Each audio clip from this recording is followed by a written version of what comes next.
Hey guys, welcome. This is how to fix app not installed APK. So guys, if you ever encounter this issue, what you could try to do is just simply go through the settings into your phone.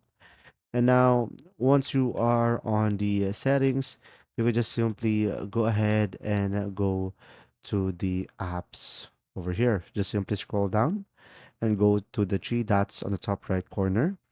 And you should be able to have here show system apps. So from here, just simply go for Google Play service or Google Services Play. And now from here, once you tap on the Google Play services, you should have an option down below on the bottom left, disabled. So simply disable the app. And now once you have disabled it, guys, you will just simply install the APK file that you have, and this should fix the issue. And once you have installed it, you will just simply turn it on back again over here. And from here, you should be able to fix that issue. If you found this video helpful, please like and subscribe.